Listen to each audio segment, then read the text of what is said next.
Hello everyone, welcome to the online classes. कल हम लोगों ने साहित्य सागर की लेसन 6 बड़े घर की बेटी जो गद्य भाग का संक्षिप्त कहानियों के भाग में आता है उस पे हम लोगों ने चर्चाएं की थी। उसका सेकंड पार्ट आज हम फिर पढ़ेंगे। फर्स्ट पार्ट में इस कहानी के जो मुख्य पात्र हैं बेनी माधव सिंह, उनकी चर्चा की गई थी। बेनी माधव सिंह गांव के एक प्रतिष्ठित व्यक्ति थे और उनके पितामह अर्थात दादाजी इस गांव के बहुत बड़े संपन्न लोगों में से गिने जाते थे। आज उनकी संपन्नता के कुछ अवशेष गांव का पक्का तालाब और कुएं इत्यादि बचे हुए हैं और जमीन और संपत्ति के झगड़े इतने ज़्यादा हैं कि बेनी माधव सिंह की का अधिकतर कमाई का हिस्सा मुकदमे में चला जाता है। उनके दो बेटे हैं, श्रीकंठ और लाल बिहारी। श्रीकंठ शहर में नौकरी करता है, बीए पास है, और लाल बिहारी गांव में ही रह करके और घर पे रहता है और उसका व्यक्तित्व श्रीकंठ से एकदम अलग है। श्रीकंठ का विवाह आनंदी नामक स्त्री से होता है जिसके पिता भूप सिंह हैं। आनंदी एक बहुत बड़े परिवार से जुड़ी हुई है जिसके पास काफ़ी संपत्ति और वैभव है, पर श्रीकंठ के पास आकर के इस घर को अपना घर समझते हुए उसने इस बात की थोड़ी भी चिंता नहीं की कि वो इतने ऐशो आराम की ज़िंदगी जी कर के आई है और इस घर को अपना घर समझ के उनके साथ सामंजस्य स्थापित कर लिया। श्रीकंठ अपने ड्यूटी के सिलसिले में शहर चला जाता और हर शनिवार घर आता लौटकर। इस बीच लाल बिहारी और आनंदी में मांस को पकाने और घी के बात को लेकर के वाद विवाद होता है और आनंदी उस बात के लिए काफ़ी नाराज़ हो जाती है और 3 दिन से वो भवन में पड़ी है। अब आगे। श्रीकंठ सिंह शनिवार को घर आया करते थे। बृहस्पतिवार को यह घटना घटी थी। 2 दिन तक आनंदी को भवन में रही, ना कुछ खाया ना कुछ पिया, बस श्रीकंठ की बाट देखती रही। अंत में शनिवार को वे नियमानुसार संध्या समय घर आए और बाहर बैठकर कुछ इधर उधर की बातें की, कुछ देश काल संबंधी समाचार तथा कुछ नए मुकदमे आदि की चर्चा करने लगे। जब वो शहर से गांव आते तो उस समय वो कुछ इधर उधर की घटनाओं के बारे में उनके दरवाजे पे चौपाल सी बैठती, पंचायत बैठते और गांव के सारे लोग उनसे शहर की खोज खबर और नए नए समाचार लेते। इसमें उन्हें बड़ा मज़ा आता। यह वार्तालाप 10 बजे रात तक होती रहती। गांव के भद्र पुरुषों को इन बातों से ऐसा आनंद मिलता कि वे खाने पीने के सुध खो बैठते। श्रीकंठ सिंह का पिंड छुड़ाना मुश्किल हो जाता, अर्थात किसी तरह उनकी हर बातों का जवाब देकर के और श्रीकंठ चाहते थे कि वो जल्दी से अपने अपने घर जाए। ये 2-3 घंटे, चूँकि लड़ाई हुई थी इसलिए ये 2-3 घंटे आनंदी ने बड़े कष्ट से काटे। किसी तरह भोजन का समय हुआ, पंचायत उठ गई। पंचायत मतलब जो उनके दरवाजे पे सारे लोग बैठे थे और बातें कर रहे थे देश काल संबंधी, वो लोग चले गए। एकांत हुआ तो लाल बिहारी ने कहा, भैया आप जरा भाभी को समझा दीजिए, मुंह संभाल कर बातचीत किया करें, नहीं तो एक दिन अनर्थ हो जाएगा। बेनी माधव सिंह ने अपने बेटे का साझा करते हुए कहा, हाँ बहू बेटियों का यह स्वभाव अच्छा नहीं है कि मर्दों के मुँह लगे। लाल बिहारी बोला, ये बड़े घर की बेटी है तो हम भी कोई कुर्मी कम्हार नहीं। श्रीकंठ ने चिंतित स्वर में पूछा, आखिर बात क्या हुई? लाल बिहारी ने कहा, कुछ भी हो, यूँ ही आप ही कुछ भी नहीं, यूँ ही आप ही उलझ पड़ी, मैके के सामने हम लोगों को समझती है। श्रीकंठ खा पीकर आनंदी के पास गए। वह भरी बैठी थी। भरी बैठी का मतलब गुस्से में भरी बैठी थी। ये हजरत भी कुछ तीखे थे। आनंदी ने पूछा, चित्त तो प्रसन्न है? श्रीकंठ के गांव शहर से आने पर दरवाजे पे ही बेनी माधव सिंह और लाल बिहारी सिंह ने आनंदी के बारे में के साथ जो कुछ भी हुआ था अपने पक्ष को साफ करते हुए सारा दोषारोपण आनंदी के ऊपर डाल दिया। इस कारण श्रीकंठ थोड़े से नाराज़ हो गए और अंदर जाकर के उन्होंने कुछ तीखे व्यवहार के साथ पत्नी से बात की। श्रीकंठ सिंह बोले, बहुत प्रसन्न है, पर तुमने आजकल घर में क्या उपद्रव मचा रखा है। जब आनंदी ने श्रीकंठ से उनका हालचाल पूछा तो इस पर वो नाराज होकर के बोले और कहा कि तुमने घर में आजकल क्या उपद्रव मचा रखा है, क्योंकि लाल बिहारी और बेनी माधव ने श्रीकंठ से शिकायत की थी। आनंद की त्योरी चढ़ गई। त्योरी चढ़ना मतलब क्रोध आ गया। झुंझाहट के मारे बदन में ज्वाला सी दहक उठी। ज्वाला सी दहक मतलब अत्यंत गुस्से में होना। बोली, जिसने तुमसे यह आग लगाई उसे पाऊं तो मुंह झुलस दे। आनंदी को ये आभास हो गया कि दरवाजे पे ही लाल बिहारी ने मेरी शिकायत इनसे कर दी। तो उसने कहा, जिसे उसे पाऊं तो मुंह झुलस दूं। इतनी गर्म क्यों होती हो, बात तो कहूँ।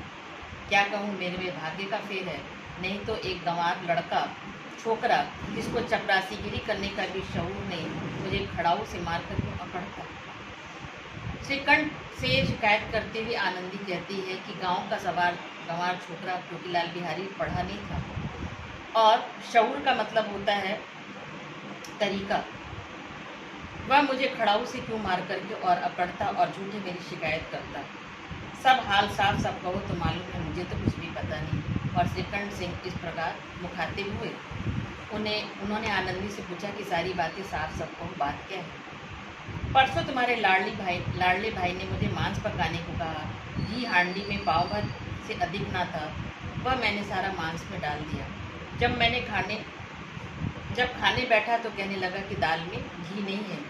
बस इसी में पर वह मेरे मैके को भला बुरा कहने लगा और मुझसे रहा नहीं गया। मैंने भी कहा, मेरे वहाँ तो इतना घी नाई का हार खा जाते हैं और किसी को जान भी नहीं पड़ता।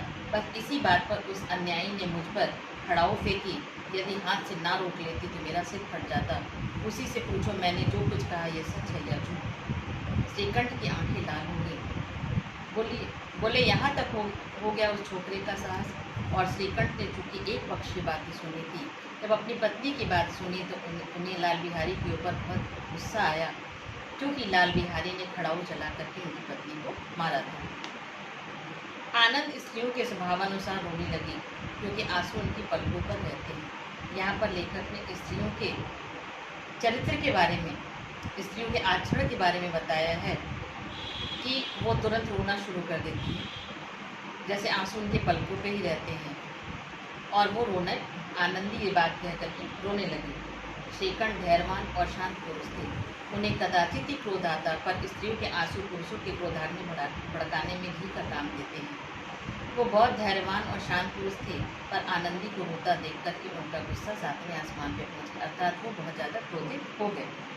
रात भर करवट बदलते रहे। उद्विग्नता के कारण पलक तक नहीं झपकी। उद्विग्नता मतलब उनके अंदर एक गुस्से की आग जो जल रही थी, इस कारण उनकी पलक नहीं झपकी, अर्थात वो नहीं सोए। प्रातःकाल अपने बाप के पास जाके बोले, दादा अब इस घर में निर्वाह ना होगा। दादा उन्होंने अपने पिता को कहा और कहा कि मुझे इस घर में अब गुजारा नहीं होगा। इस तरह विद्रोहपूर्ण बातें करने पर श्रीकंठ सिंह ने कितनी बार अपने मित्रों को आड़े हाथ लिया था। और ये वही श्रीकंठ थे जो इस तरह की बातें होने पर अपने मित्रों को समझाते थे और मित्रों के बीच और परिवार के बीच में विचार विमर्श करके समझौता कराते थे। परंतु दुर्भाग्यवश आज उन्हें स्वयं ही भी अपनी बातें मुँह से कहनी पड़ी। दूसरों को उपदेश देना भी कितना आसान है। यहाँ पे लेखक ने कहा है कि दूसरों को उपदेश देना बहुत आसान है, पर जब वो सारी बातें अपने ऊपर आती हैं तो उसे निभाना बहुत मुश्किल हो जाती है। बेनी माधव सिंह घबरा उठे और बोले, क्यों? श्रीकंठ सिंह बोले, इसलिए कि मुझे भी अपनी प्रतिष्ठा का कुछ ख्याल है। आपके घर में सब अन्याय और हट का प्रयोग हो रहा है। जिसको बड़ों का आदर करना सम्मान नहीं आता, वे उनके सिर चढ़ते हैं। मैं दूसरे का नौकर ठहरा, घर पर रहता नहीं। यहाँ मेरे पीछे स्त्रियों पर खड़ाऊ और जूतों की बौछार होती है। कड़ी बात तक हो तो चिंता नहीं, कोई एक दो से कह ले, वहाँ तक मैं सह सकता हूँ, किंतु यह कदापि नहीं हो सकता कि मेरे ऊपर लात घुसे पड़े और मैं मुँह न खोलूँ। श्रीकंठ इस बात से सबसे ज़्यादा नाराज़ थे जो लाल बिहारी ने आनंदी के ऊपर खड़ाऊ से प्रहार किया था। और इस संदर्भ में उन्होंने कहा कि अगर कोई कड़ी बात कह दे तो उसका कोई परवाह नहीं, लेकिन लात घूसों की बौछार और किसी को मारना पीटना ये बर्दाश्त करना उनके वश के बाहर की चीज़ है। बेनी माधो सिंह कुछ जवाब ना दे सके। श्रीकंठ सिंह सदैव उनका आदर करते थे। उनके ऐसे देवर देखकर बूढ़ा अवाक रह गया। श्रीकंठ सिंह जो संयुक्त परिवार के समर्थक थे, वो अपने पिता का भी बहुत सम्मान करते थे, लेकिन आज श्रीकंठ के इस बात को सुनकर के बूढ़ा अवाक रह गया, अर्थात बेनी माधो सिंह आश्चर्यचकित रह गया। वो इतने ज़्यादा विश्वास के साथ थे कि कभी भी उनके पुत्र इन सारी बातों को लेकर के घर में अलगाव की बातें नहीं करेंगे, लेकिन आज श्रीकंठ की बातें सुनकर के उन्हें बहुत ही आश्चर्य हुआ। केवल इतना ही बोला, बेटा तुम बुद्धिमान होकर ऐसी बातें करते हो। स्त्रियां इसी तरह घर का नाश कर देती हैं, उनको बहुत सिर चढ़ाना अच्छा नहीं है। और उन्होंने अपने पुत्र को समझाते हुए कहा कि स्त्रियों की बात में आकर के अगर तुम इतना बड़ा फैसला लेने जा रहे हो, ये अच्छी बात नहीं है। और स्त्रियां तो हैं वो घर का नाश कर देती हैं, इसलिए क्या बोलता है कि तुम बुद्धिमानी से थोड़ा काम लो, तुम अपनी बुद्धि का प्रयोग करो। श्रीकंठ सिंह ने उत्तर दिया, इतना मैं जानता हूँ, आपके आशीर्वाद से मूर्ख नहीं। आप स्वयं जानते हैं कि मेरे ही समझाने बुझाने से इस गाँव में कई घर संभल गए।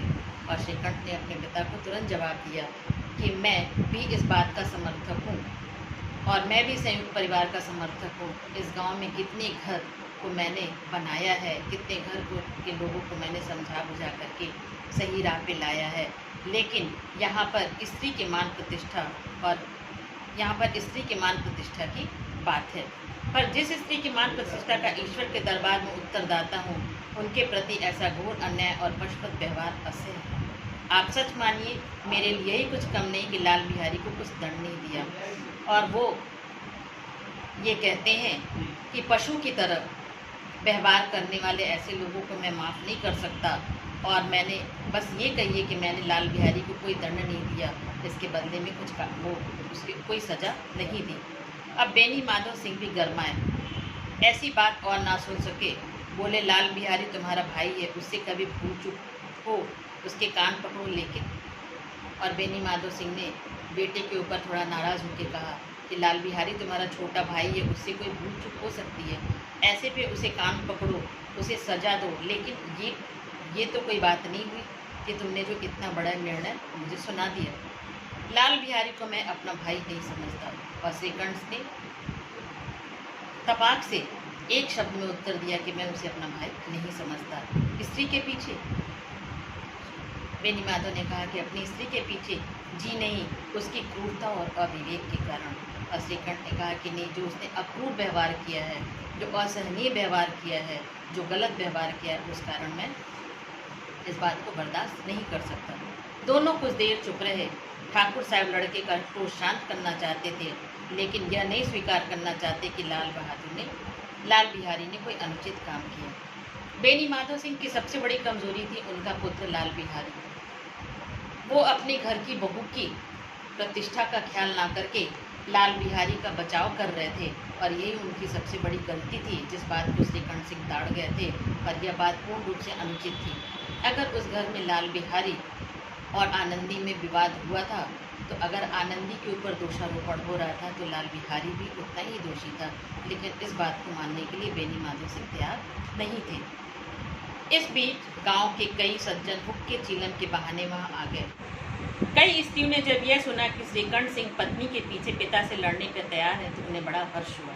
गांव की वो स्त्रियां जिनको श्रीकंठ समझाते थे, वो बड़ी खुश हुई कि श्रीकंठ की अपने पिता से लड़ाई हो रही है अपनी पत्नी के लिए, और वो बड़ी प्रसन्न हुई।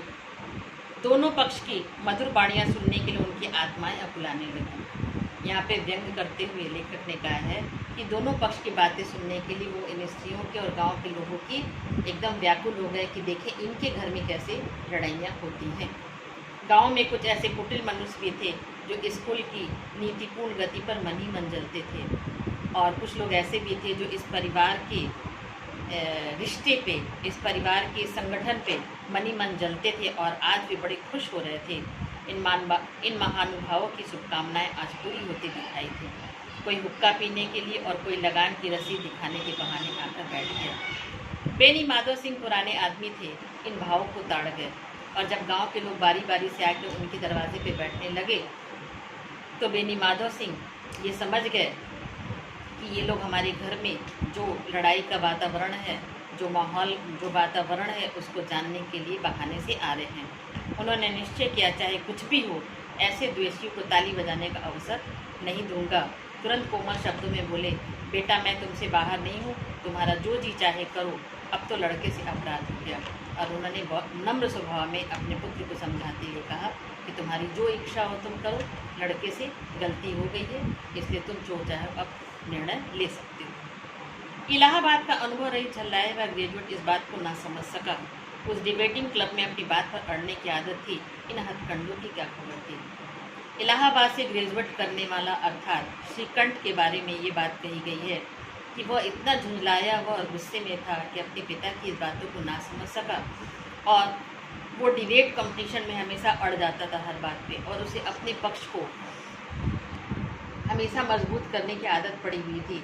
इसलिए उसने अपने पिता की कही हुई बात पर ध्यान नहीं दिया, और उसे ये बात समझ में नहीं आई कि उसके पिताजी ये बात क्यों कह रहे हैं। बाप ने जिस मतलब से बात पलटी थी वो उसकी समझ में नहीं आया। बोला, मैं अब लाल बिहारी के साथ इस घर में नहीं रह सकता। बेनी माधो सिंह ने पुचकारा, बेटा बुद्धिमान लोग मूर्खों की बात पर ध्यान नहीं देते, वह बेसमझ लड़का है, उससे जो कुछ भूल हुई है तुम बड़े होकर क्षमा करो। और बेनी माधो सिंह ने अपने बड़े पुत्र श्रीकंठ को समझाते हुए कहा कि तुम बड़े हो, वह छोटा है, और उसे बड़े प्यार से समझाया, तुम जो कुछ भी उसे दंड देना चाहते हो वो दो, लेकिन उससे जो भी कुछ भूल हुई है वह तुम बड़े होकर उसे क्षमा प्रदान करो, वह तुम्हारा छोटा भाई है। और इस तरह बेनी माधो सिंह प्रयास करते रहे कि उनके घर की एकता, उनका घर का प्यार, उनके घर का रिश्ता छिन्न भिन्न ना हो, और इसके लिए वो लगातार श्रीकंठ को समझाए जा रहे थे। कहानी का नेक्स्ट पार्ट हम अपने अगले वीडियो में देंगे।